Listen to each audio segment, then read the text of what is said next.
Welcome back in Live Now, a live look at Gaza, where it's just past midnight. Is there a growing rift between Israel and the White House? That's one big question we have in light of new reporting from Axios' Barak Ravid saying that President Trump doesn't want a piecemeal deal in Gaza. He wants a full deal to release all the remaining hostages and end the war at once. Axios says that Israeli Prime Minister Benjamin Netanyahu has preferred to try and get a partial and incremental ceasefire and hostage deal done. Host of the Strat podcast, Hal Kempfer, is still here. Hal, the White House wants a full deal. That resonates well on the streets of Tel Aviv, doesn't it?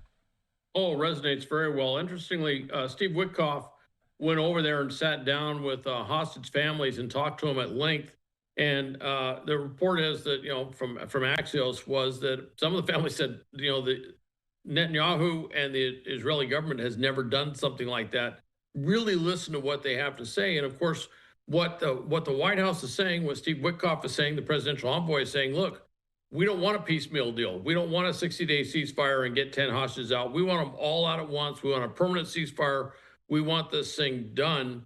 And if you're looking at the protesters on the streets of Tel Aviv and Jerusalem, they want all the hostages back yesterday. So yes, that resonates very well. Netanyahu, interestingly, he's always tried to go for a piecemeal deal. And that was something else that came out, that basically the White House acceded to an initiative by Israel. At least that's what it said. An idea, or not an idea, but a Netanyahu thing to go for a partial deal. And that is, of course, because Netanyahu is very reluctant to go for a full peace deal. And that's an internal political consideration. If he does a complete peace deal, with whatever that entails, it is very likely, if not almost certain, to put a fissure in his coalition that keeps him in power. And if his coalition falls apart, then he'll no longer be prime minister. He is, basically facing courtroom challenges where he has, indictments for corruption. And if he's not the sitting prime minister, they can go forward with that. And you can imagine what his future fate will be. So he's got some very strong personal reasons why he probably doesn't want to end this in a way that would damage him politically in such a decisive manner. It's been 665 days since the October 7th attack. It's believed there's 20 hostages still living in Gaza. These, as you've been looking at and as you've been alluding to, are the protests that have become commonplace in Tel Aviv. We get live images basically every Saturday of these protests taking place in Hostage Square. 665 days in captivity, Hal. What have we learned about the conditions that these hostages are living in? No hostage will have the exact same story, but what have we learned from people that have returned alive? Absolutely horrible, the worst. I've been fortunate. I was never a prisoner of war or taken hostage, although I did a lot of training where you go through that experience. And what you're seeing there, they're being kept underground for the most part, being hid in absolutely horrible conditions, constantly mistreated, grossly underfed. There was a couple of videos that came out last week with two hostages, and they just looked in horrible condition. They'd obviously lost a tremendous amount of weight. And of course, the fear is every day that another hostage may die because of the lack of sustenance and everything else that goes into that. And of course, mentally, psychologically, you can imagine if you've been trapped underground, thinking that you could die at any moment for hundreds of days, it takes an enormous psychological, mental toll, which will take an enormous amount of time once they're released to deal with, to turn around, to get them back to some level of normalcy. So it is very bad. And there's a big reason why the U.S. and others, certainly those on the streets, want to see all 20 remaining hostages released soon for their mental, emotional, psychological, and also physical condition, and to make sure that some who are alive today are still alive when the hostages are released. There's also a number of bodies of hostages, sadly, that haven't been returned either. That's another piece of this story. This is our live look at Gaza. As I've been saying, just past midnight there, Israel Standard Time.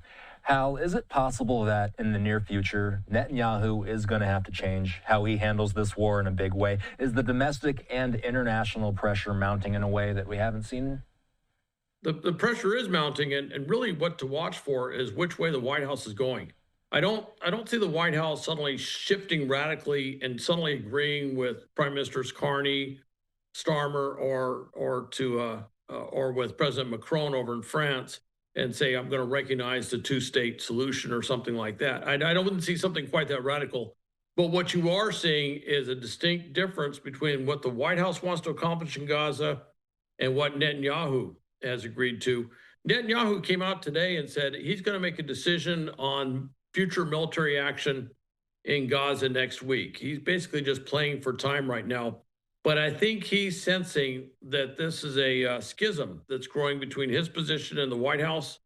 And at some point, he's going to have to come up with something rather substantial. Now, the thing I think that's changed that kind of, if Netanyahu, it helps Netanyahu if he allows it to ever help him, if you will, is that the Arab League has said, look, Hamas has to be demilitarized. They cannot be in a governance role. Basically are disarmed, I should say, and that a future Palestinian state should be demilitarized. And there's talk of using the Palestinian Authority as some sort of governance thing, although that would have to be a very different Palestinian Authority to step up in a role that big. These are things that really, take everything aside. Those are huge tectonic shifts in the politics of the Middle East. That is a road for things like normalizing relations between Saudi Arabia and Israel, if they want to go that direction. But Netanyahu's stuck. He sees what he can do on the international stage. He sees what he probably could do to a certain extent with Gaza and the West Bank. But he also recognizes he's got this hard right coalition. And if he goes that direction, it may be the last thing he does as prime minister. Hal Kempfer is a retired Marine intelligence officer, national security analyst, and the host of the Strat podcast. Hal, what's the latest on the Strat podcast? What's coming up on Strat? Well, thanks for asking. Actually, I kind of dig into the missed warning signs of the shooting in New York City at Park Avenue and talk about basically what happened there. I kind of roll through what occurred, but also talk about, some of the stuff behind see something, say something, and the importance of getting this into the system, the importance of being more proactive in stopping these things, and also a little bit on some of our bureaucratic barriers, if you will, that we seem to always be chasing the last threat. And we need to kind of take a more expansive approach at looking at some of these potential violent extremists. And by the way, I kind of go into the definition of terrorism and then look at the shooter and what he wanted to accomplish. And I make a comparison there. And it's a comparison that some may say, I never really thought of him quite that way, but it's what his intent is. Al, we always appreciate your insight on lots and lots of stories. We hit 3 different parts of the world today. Take care. Have a good rest of your weekend. We'll see you soon. Okay, you too, Austin. Thanks.